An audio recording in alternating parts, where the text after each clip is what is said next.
Felipe II blindó los Pirineos con un cordón sanitario para preservar a España de la modernidad renacentista que colocaba al hombre como centro del universo.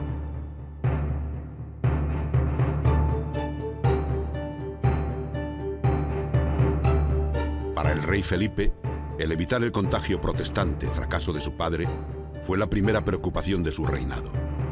Y la terapia fue recetar guerras a los pueblos y estocadas, sogas y venenos a los altos cortesanos contagiados. E implantó una implacable persecución contra cuantos vieron en las prédicas de Lutero un camino de reforma a una fe que había traicionado el evangelio de la pobreza. Un tiempo negro, como la leyenda filipina, que tal vez se inició en Valladolid, entonces capital de un reino en el que no se ponía el sol, cuando Felipe preside en su condición de rey su primer acto público, un auto de fe celebrado el 8 de octubre de 1559, en el que varios protestantes, hombres y mujeres, fueron entregados a la hoguera.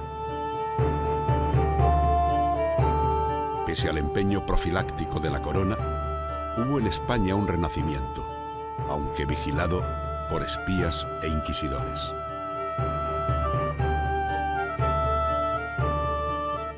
En Extremadura, que había petrificado el tiempo en pasados militares de cruzadas, sin apenas un pellizco de levadura burguesa, se inició una intensa actividad artística a lo largo del siglo XVI, y escasos fueron los pueblos y ciudades que durante ese tiempo no incrementaron o renovaron su patrimonio. Se trabajó en todas las artes, especialmente en la arquitectura religiosa y civil.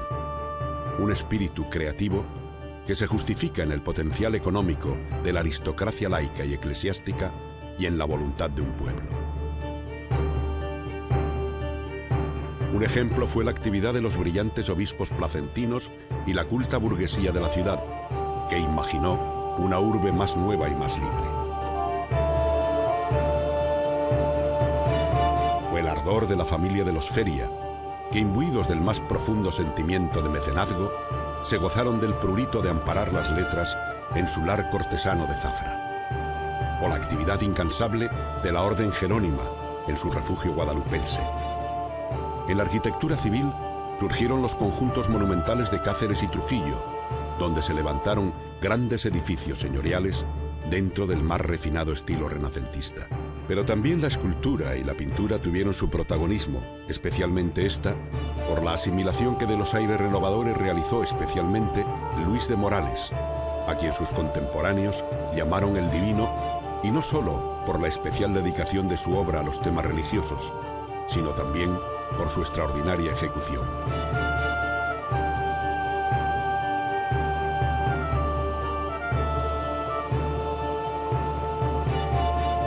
Joyas que nos han llegado hasta hoy conformando un tesoro extremeño que pueden admirar los muchos visitantes que hasta esta tierra llegan cada día, sorprendiéndose de la iniciativa de unos pueblos y unas gentes sencillas que en un tiempo todavía difícil cristalizaron su fe en obras de piedra y filigrana, mientras los más poderosos destinaban parte de sus rentas señoriales a gastos suntuarios, construir grandes mansiones y encargar obras de arte para su realce.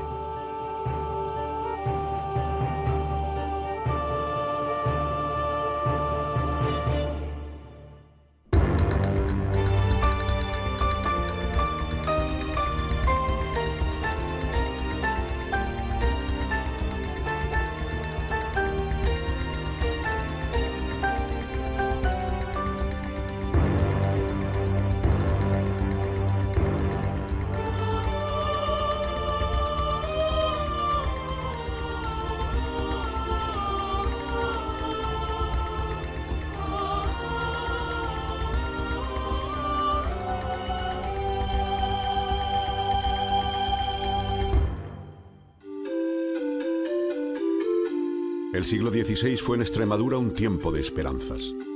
Se incrementaba la población, aunque se veía sometido el crecimiento a la sangría de América.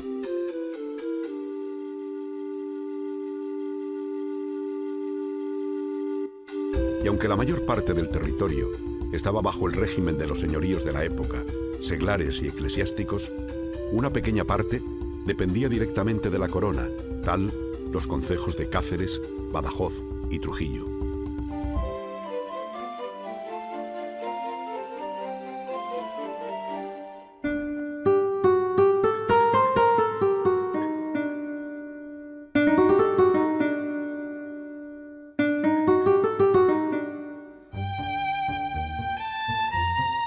Plasencia, salida de una pintura de Giotto, fue honrada por su fundador Alfonso VIII con mitra, y sus primeros obispos fueron más proclives a la espada que a la pluma.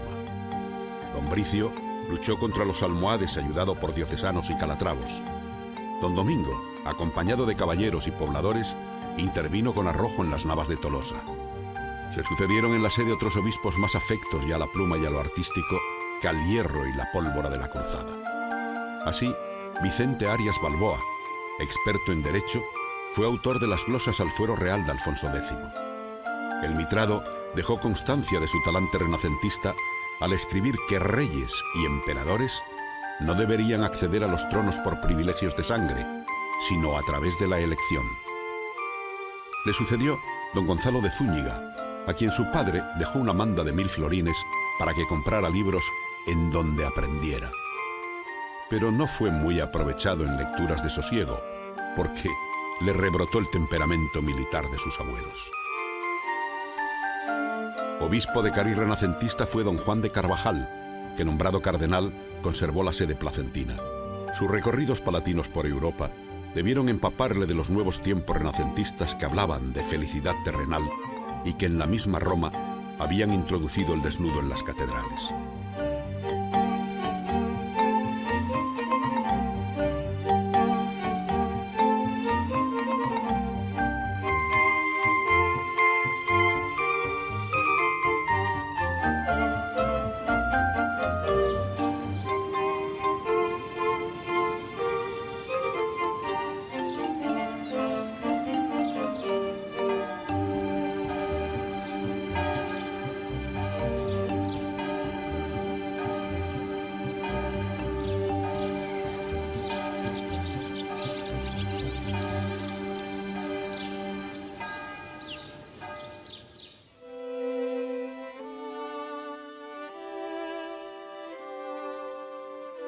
El prelado fue hombre proclive al teatro, a la gramática, a los negocios y a las obras públicas. Extremadura le hizo famoso el Puente del Cardenal, en Monfragüe, sobre el Tajo, en su lugar más proceloso. Cruzarlo en barcazas provocaba frecuentes muertes de personas y ganados. El coste de la obra fue muy alto, porque según escribió el bachiller Diego Martínez, se acarrearon las canterías de muy lejos y se necesitó romper las sierras para meterlas. Esconde hoy sus piedras centenarias bajo las aguas represadas.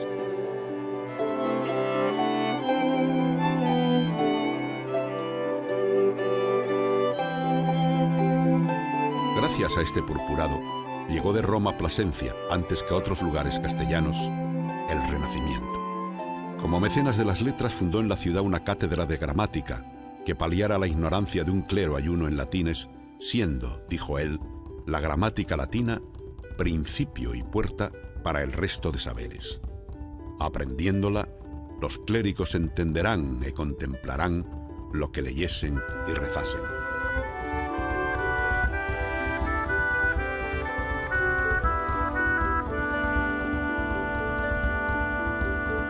Pero el más grande de los mecenas placentinos fue Gutiérrez de Vargas Carvajal, inclinado de mozo a las armas, mundano y relajado, pero su viaje a Trento le puso en contacto con Francisco de Borja, y agradecido a este por las sanas lecciones recibidas, fundó en Plasencia un colegio regido por la Compañía de Jesús, dotado con 4 estudios de gramática, 1 de retórica y otro de latinidad.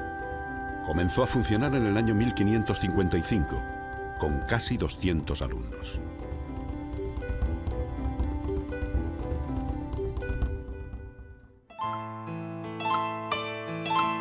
Otro obispo avanzado fue Ponce de León, a quien Alonso Fernández sembró como honrador de las letras. Ni un solo día de su vida dejó de visitar su biblioteca, muy copiosa en libros y algunos muy exquisitos. A su muerte, donó a Felipe II los de más mérito. También tuvo un recuerdo para las catedrales placentinas, a las que regaló 500 ducados y 7 paños de muy rica tapicería. Larga odisea la de estas catedrales, porque cuando el románico ya había dado fruto en la península, floreció tardío en Plasencia. Y larga también la historia de estas joyas arquitectónicas, cuyas obras se suspendieron por escaseces y se reemprendieron con nuevas derramas populares. Las piedras de la Vieja, trabajadas por maestros canteranos, transitan del románico al gótico y tal vez guardan, grabados, mensajes simbólicos. En la gótica, la nueva, trabajaron los más afamados artífices de la época, como Siloé y Ontañón. Pretendieron los placentinos fuese la mejor catedral de España, emblema de una sociedad cívica satisfecha y de una religiosidad oreada por el Renacimiento.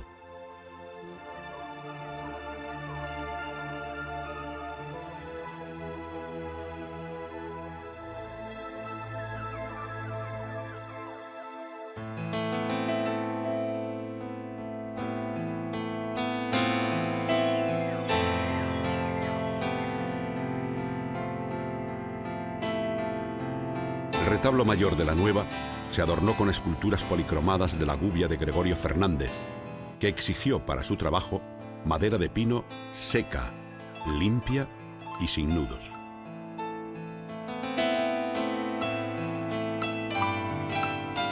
Para la sillería del coro no se utilizó pino sino nogal, obra de la gubia del tallista Rodrigo Alemán, maestro en trecerías y taraceas, asombro de la escultura, testimonio humanista de una ciudad liberal de 5.000 almas. Aquellas tallas que alternan motivos bíblicos, parábolas evangélicas y personajes populares escapados del Decamerón componen un alucinante mundillo del Bosco y una flagrante sátira contra determinados clérigos y frailes que habían convertido las sacristías en zahurdas de Venus.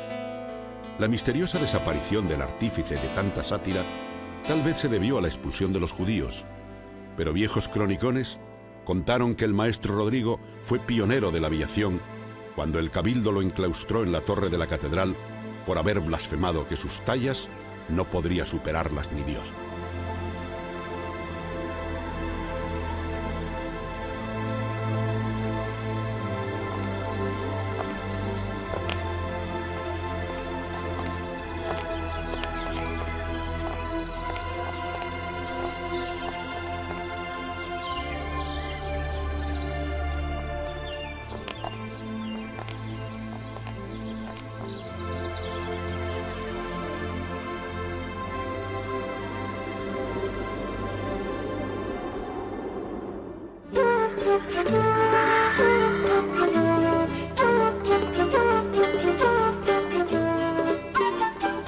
Parece que un día decidió escapar y para ello realizó minuciosos estudios del peso de la carne de las aves y de la proporción entre dicho peso y el de las plumas que cubrían sus cuerpos.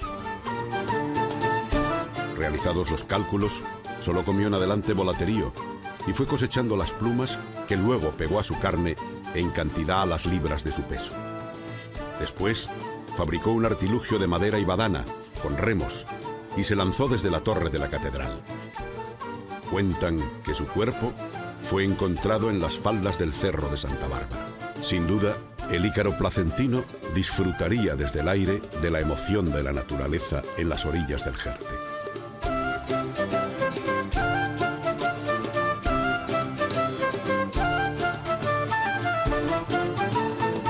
Las misericordias han visto pasar por Plasencia, aparte de un puñado de obispos humanistas, a obispos inquisidores, obispos que consideraron la enciclopedia un engendro de Satanás, obispos que vieron en las luces tinieblas luciferinas, obispos que consideraron el liberalismo como pecado mortal y obispos nacional-católicos.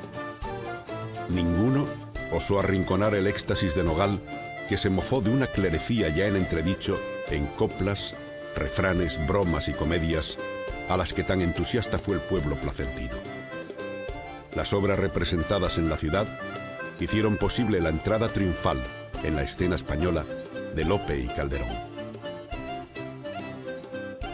La red de autovías con que se desarrollan las comunicaciones en Extremadura deja a poco más de media hora de Plasencia la ciudad de Coria, que alzada sobre una colina parece prolongarse en la llanura hacia el norte. Es la población más importante de las Vegas del Alagón.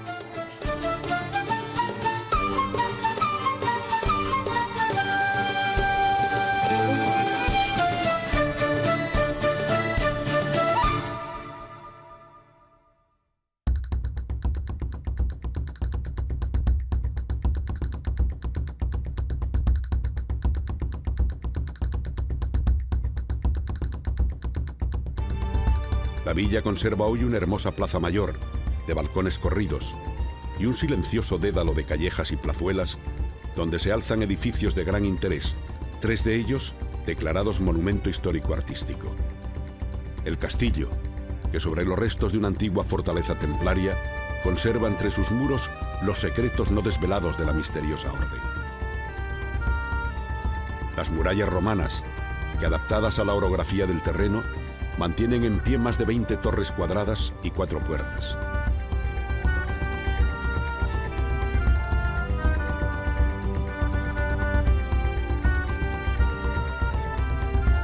Y la catedral de Nuestra Señora de la Asunción, adosada al cinturón amurallado, que se levanta sobre los restos de una antigua mezquita. Es una amalgama de estilos: gótico, plateresco, barroco. Renacentista es su fachada principal, obra de Pedro de Ibarra, quien sin duda se inspiró en la portada de la Universidad de Salamanca. Un enorme lienzo de piedra, habitado por cientos de seres tallados, y un campanario en lo alto, plagado de enormes campanas.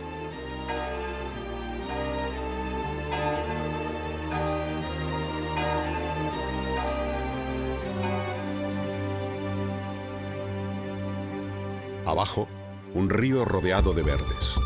Y lejos del agua, solitario, un puente de piedra con la vetustez de su trama medieval.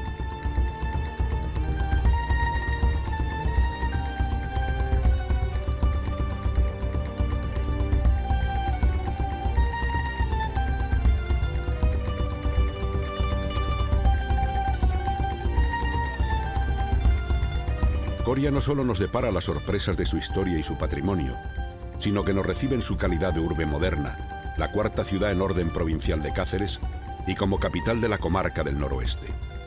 Importante por su agricultura y ganadería.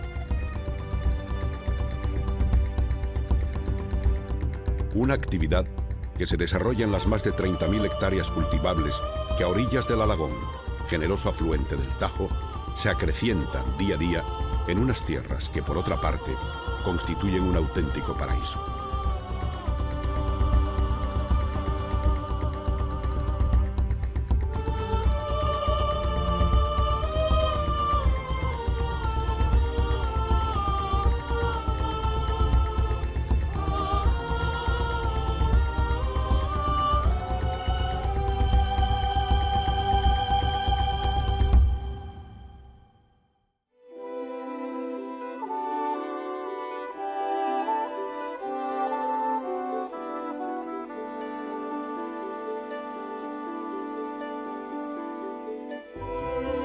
Otro hito destacado del Renacimiento extremeño es el convento de San Benito de Alcántara, sede de la orden militar del mismo nombre, donde se funden elementos del último gótico con los primeros aires renacentistas. Su galería es hoy el marco del consolidado Festival de Teatro Clásico.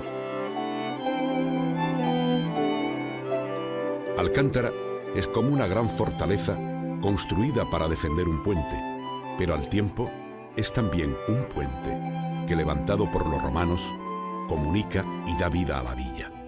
Un patrimonio de iglesias, palacios y conventos con una aljama judía que se desparrama por calles empinadas donde aún se conserva una sinagoga.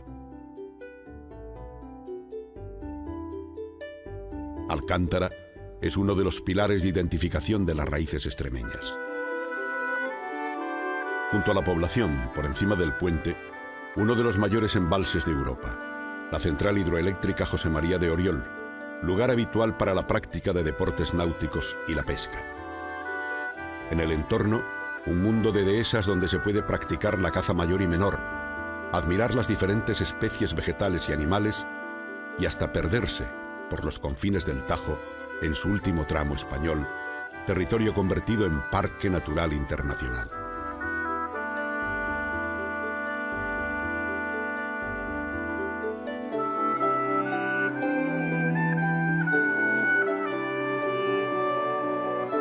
Y toda una industria al servicio del viajero más exigente, donde disfrutar del descanso apacible y de la buena y variada gastronomía de la zona, herencia de los árabes, de los monjes del conventual y del saber popular.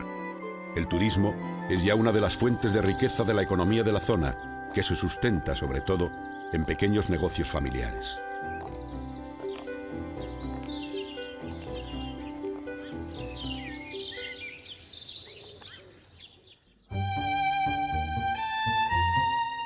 Destacaba don Antonio Azuar ya en el año 1904 como un hecho histórico de importancia en Valencia de Alcántara fue la boda celebrada en la iglesia de Rocamador el 7 de octubre del año 1497 entre el rey de Portugal, don Manuel el Afortunado, y la princesa Isabel, hija de los reyes católicos. Prólogo de la política de matrimonios que fue obsesión de los monarcas españoles. Aunque fue mala la suerte de la princesa, pues murió al año siguiente, después de su primer parto, las nupcias se rememoran cada año, por el mes de agosto, ambientándose la villa en aquella época de finales del siglo XV para disfrute del viajero.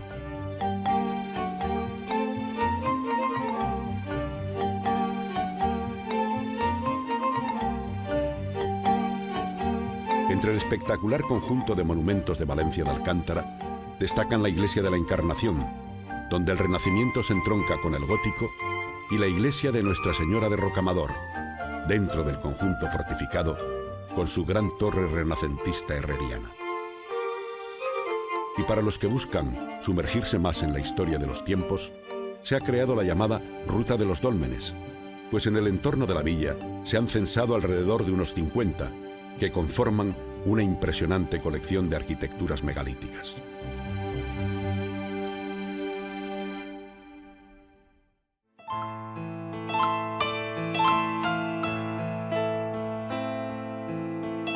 De Trujillo y Cáceres casi todo está dicho, pero se hace necesario subrayar la pujanza de su arquitectura civil en tiempos renacentistas. Trujillo experimenta un gran crecimiento urbanístico en el siglo XVI, cuando la población supera abiertamente sus antiguos límites y se expande fuera de la muralla. Hasta entonces había sido una ciudad árabe con castillo, que después de su conquista por los cristianos fue embelleciéndose con construcciones que otorgaron a la ciudad un aire de hidalguía. Después, muchos de sus habitantes marchan a hacer fortuna América, y algunos regresaron más tarde para levantar su propia casa señorial. Y ahí están, sobreviviendo a su historia, la torre nueva de la iglesia de Santa María la Mayor, el palacio de Juan Pizarro de Orellana, el del Marqués de la Conquista, el de los marqueses de Piedrasalbas y otros que se apiñan en el entorno de la Plaza Mayor, también renacentista, centro espiritual y neurálgico de la ciudad.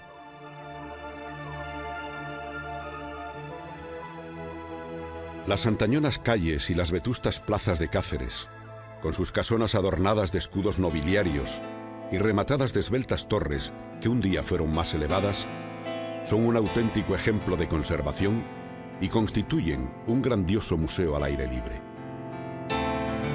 La antigua ciudad prerromana, romana, visigótica, árabe y cristiana se enriquece a lo largo del siglo XVI cuando se construyen muchos de los palacios que hoy podemos ver. Volvían los héroes de la conquista.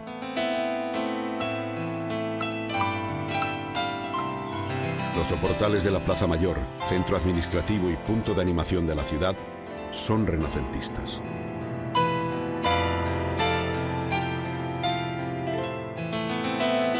Un aire que también impregna el Palacio de los Golfines de abajo, o el de Hernando de Obando, o el mismo Palacio Episcopal.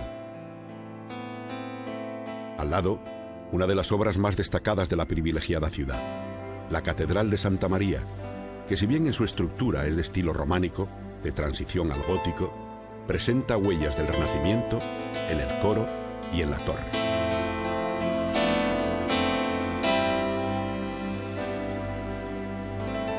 Son muchos los expertos que aseguran que el recinto amurallado de Cáceres contiene el conjunto de arquitectura civil y religiosa más importante del Renacimiento español, un tesoro que ha llegado intacto a nuestros días.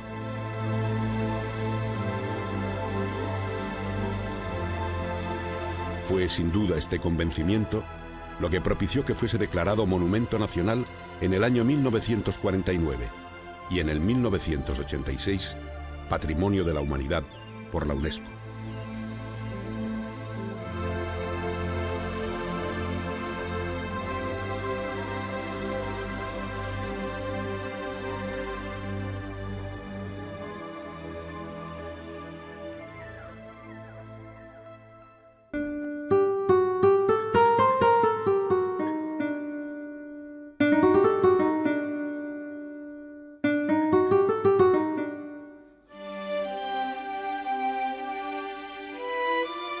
Otro foco renacentista extremeño fue Guadalupe.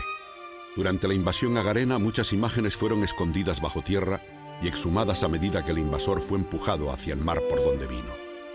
La de Guadalupe intercedió en el triunfo cristiano del Salado, pero con el tiempo derivó su vocación hasta convertirse en mecenas de la medicina y del arte. Una virgen con vocación campesina y ganadera que eligió para su exhumación un paraje de lobos aledaño a un riachuelo, Guadix y Lupus.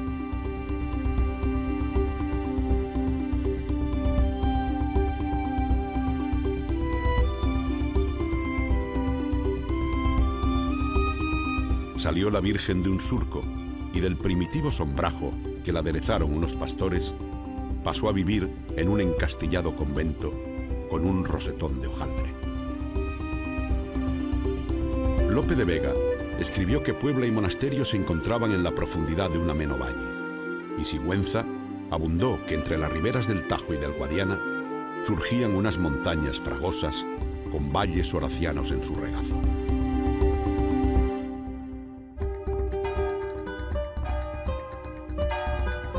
En esta soledad arcádica se alzó el monasterio, equilibrio de gótico y mudéjar, mole militar flanqueada por torres conventuales en armonía con la muralla. Creció la Puebla al socaire de la Virgen. Confraternizó el monasterio con un caserío de trazas populares donde no faltan los soportales de madera y los balcones floridos en un conjunto medieval que aún guarda la atmósfera de la primitiva Puebla.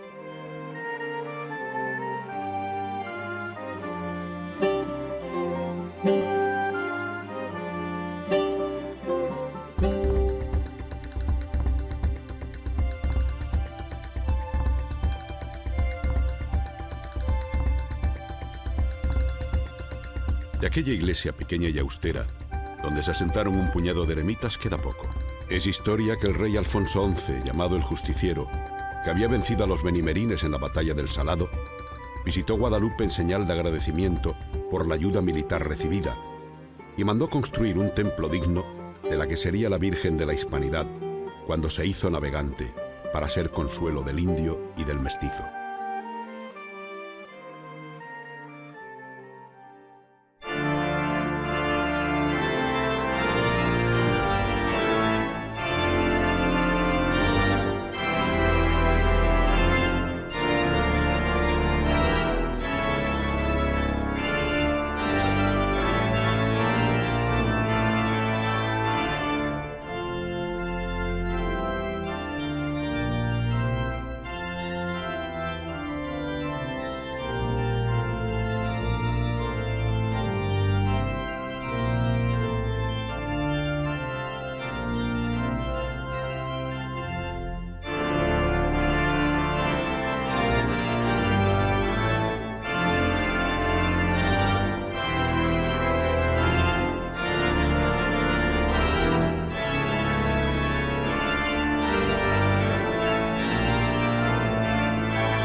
En el camerino se venera la imagen de perfil copto y curtido rostro de espigadora.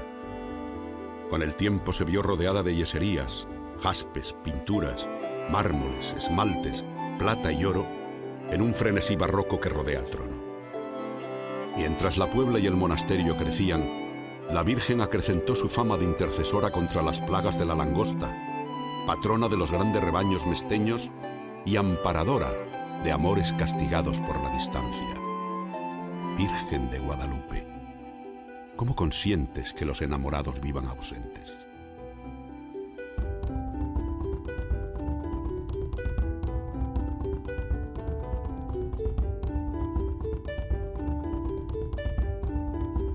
Su prestigio corrió por España en reguero de oraciones. Acudieron a socorro pobres en pos de la sopa boba del convento, enfermos desahuciados por curanderos y liberados de los moros que donaron a la Virgen los hierros de su cautiverio. Se había convertido en la Virgen extremeña más requerida, aglutinante de pobres, reyes y nobles.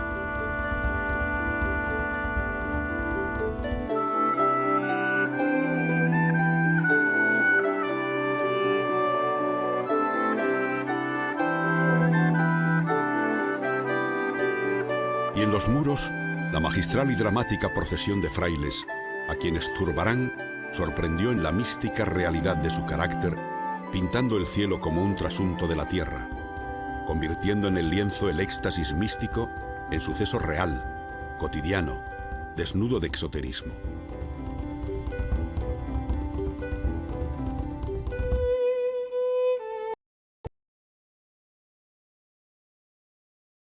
Reales, abonados en 2 pagos.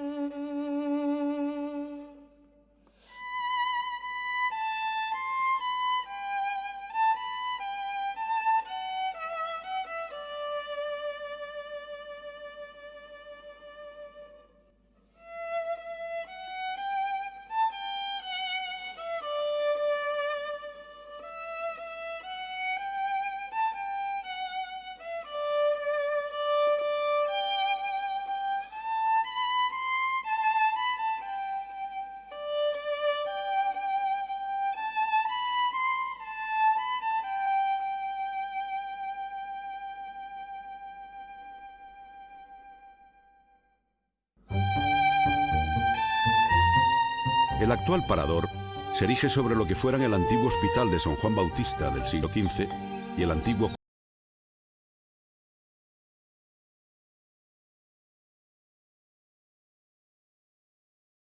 por la humanista e inspiró las escuelas médicas que llevaron su nombre previa dispensa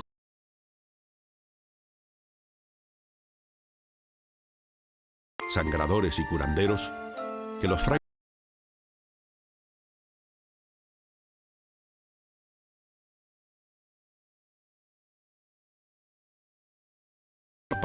autorización para abrir los cadáveres y averiguarlas,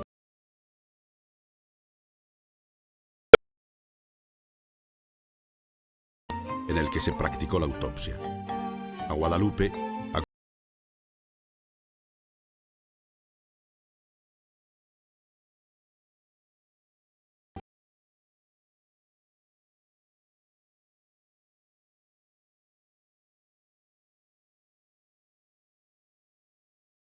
la reina Isabel encareció a Fray Luis de Madrid, médico del monasterio, que se desplazara a Portugal para curar a su hija.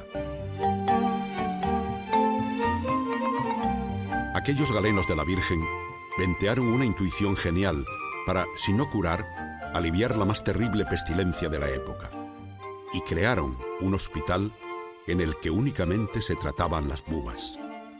Para ello, prescribieron copiosas raciones de pan duro reblandecido en agua y expuesto al aire hasta que enmohecía. Pan verde llamaban a lo que sería hoy la penicilina.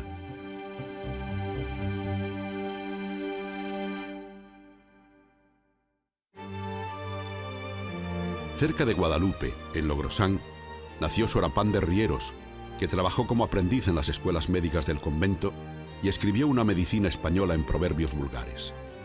El libro se utilizó como texto en la Facultad de Medicina de Granada.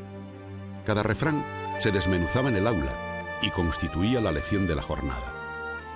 Recomendó Sor Apán comer poco, cenar temprano y hacerse viejo antes de tiempo. De las carnes prefirió el carnero, de los pescados el mero y para desarrugar el rostro, carne de pluma. A las madres les aconsejó, como profilaxis para evitar la gran mortandad infantil, que rapasen la cabeza de sus hijos y les lavasen los pies y las manos. Para la lactancia, recomendó la leche materna, mejor que la peregrina y extraña. Respecto a la vida sexual, las advertencias del doctor fueron un rosario de prohibiciones resumidas en un precepto de duro cumplimiento: dieta, mangüeta y 7 ñudos en la bragueta. Fue un adelantado de los tratamientos dermoestéticos. Así, para que las mujeres pudieran exhibir pechos oferentes, prescribió cáscaras de huevos de perdiz hechas polvo y mezcladas con cadmia y cera en forma de ungüento, hacen que las tetas de las mujeres estén sin arrugas y sin caerse.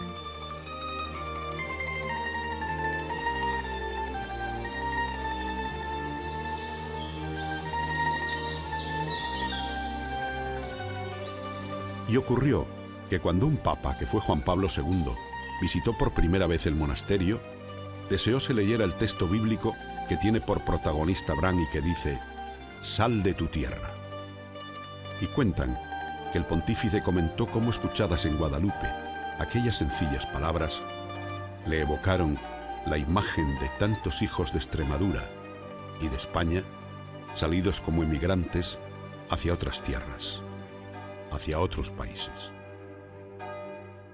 Soy lo que fuimos ayer,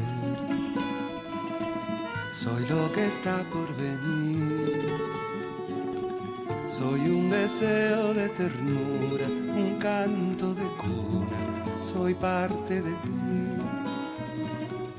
un marinero sin mar, un extremeño en Madrid, un árbol de berzocana, la flor de jara de tu jardín.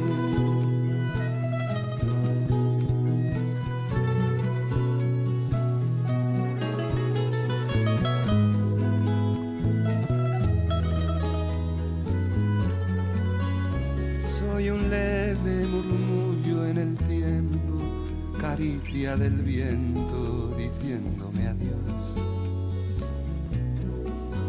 Soy recuerdo de un largo viaje, familia migrante a una vida mejor.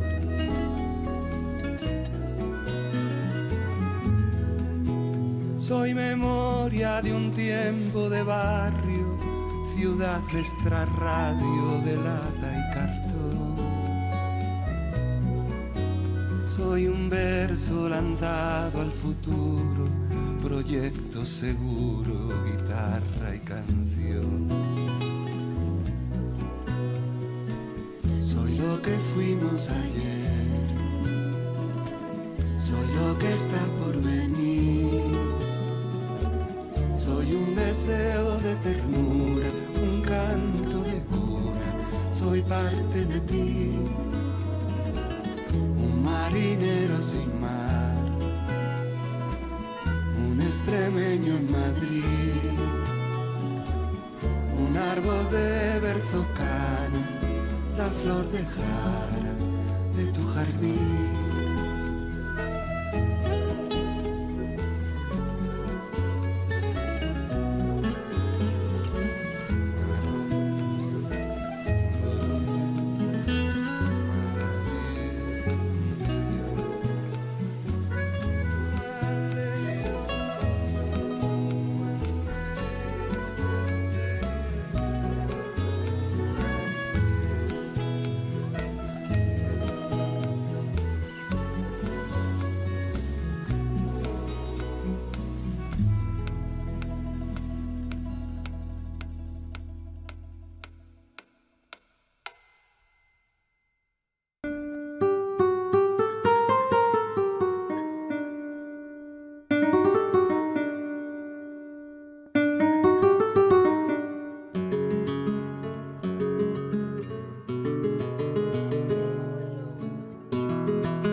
La provincia de Badajoz no cuenta con núcleos renacentistas tan homogéneos como la de Cáceres, si exceptuamos Zafra.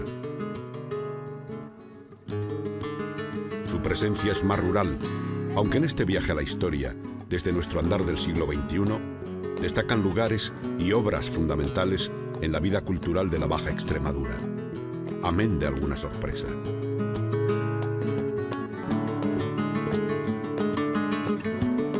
Tal Olivenza, que entre los vaivenes de la historia fue a ratos española, al usa luego, y finalmente, desde el lado de acá, es hoy puente de unión entre los dos países.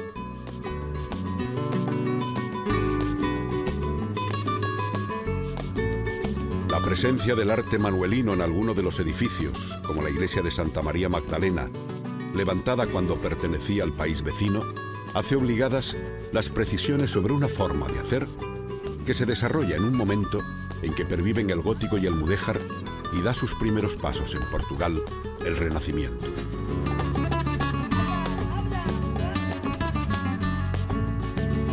Aunque obligado es decir que los escultores y arquitectos portugueses definieron un estilo de una originalidad vigorosa que aún hoy destaca entre todo el patrimonio artístico portugués y el de algunos pueblos extremeños de la raya. El paralelo más claro de la monumentalidad de Olivenza se encuentra en el monasterio de los Jerónimos de Lisboa y la misma Torre de Belém.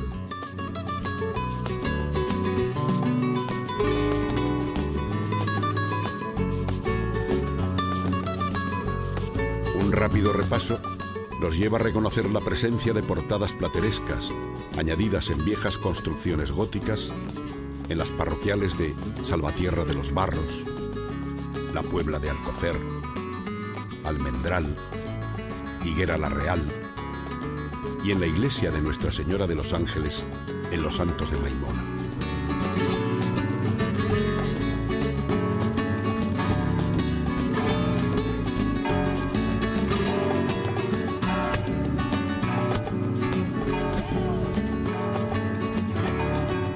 Pero el más importante foco renacentista lo representó en la Extremadura de Badajoz la Casa de los Feria.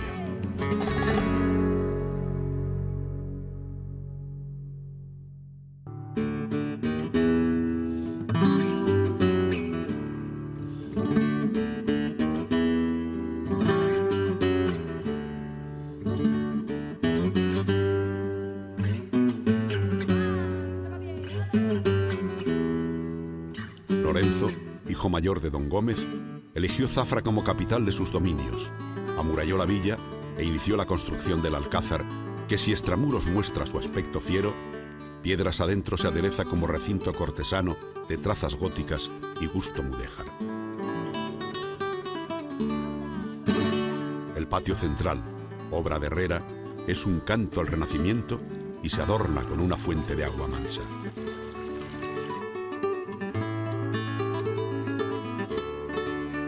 Aún rezuma la vieja saira, o zafar, el aire morisco que corre por calles y plazas, que recorta torres y almenas, se cuela hasta el corazón de las casonas señoriales y se cuelga de los arcos enladrillados de la Plaza Chica.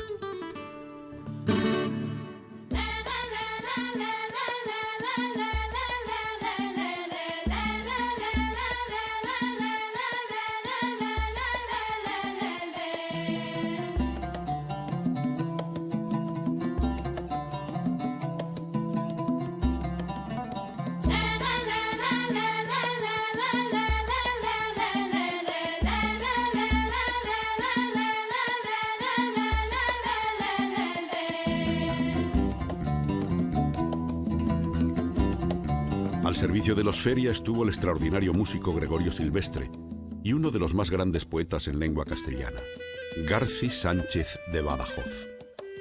No hubo vihuelista como él en tiempos de los Reyes Católicos.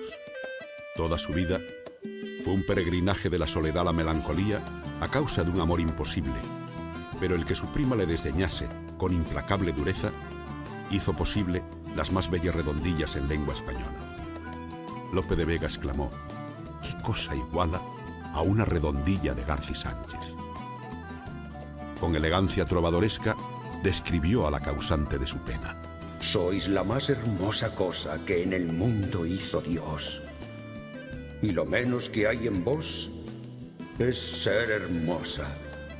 Quien por vos el seso pierde, ese solo está en razón, que los otros locos son. Dándose mucho a amar y querer, perdió el juicio, escribió Jerónimo Román. Paseó a Dánico por las calles de Zafra y antes de que acudiera a la parca, el poeta sintetizó su vida en dos frases lapidarias escritas con tizón en una pared: más apenado, más perdido y menos arrepentido. Y amé y aborrecí.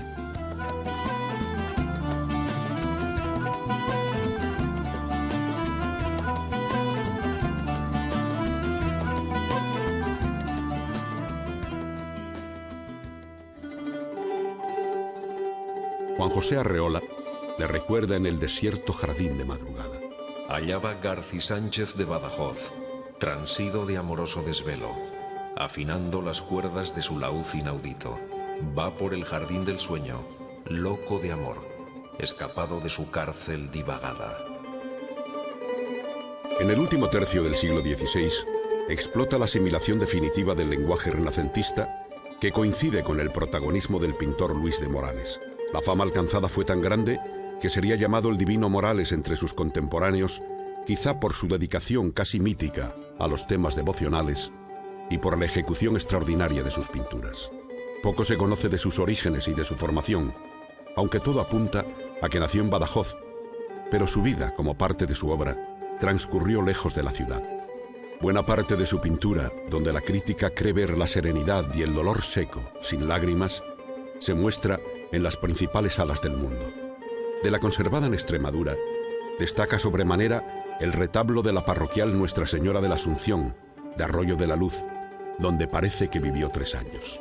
Dice la historia que el siglo XVI fue para Badajoz un momento de esplendor cultural irrepetible en torno al poder emblemático de una catedral donde el pintor dejó alguna de sus obras más sobresalientes. Todo apunta, aunque no está comprobado documentalmente, que muere en Badajoz el año 1586.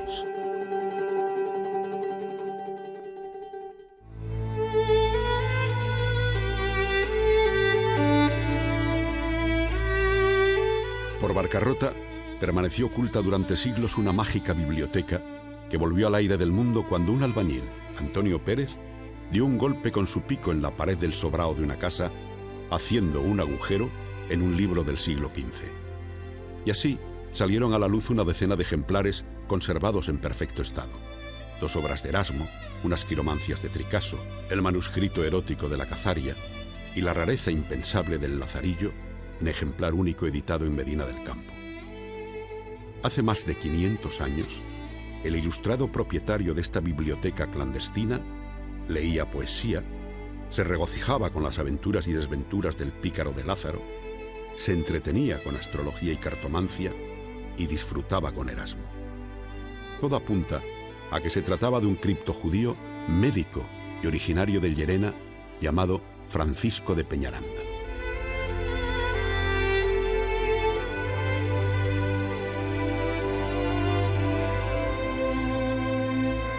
Aquí acaba este sucinto periplo por la realidad renacentista extremeña que, si el viajero de hoy se apresta a descubrir, y bien merece la pena, se encontrará acompañado en el camino por otras obras modernas también sorprendentes.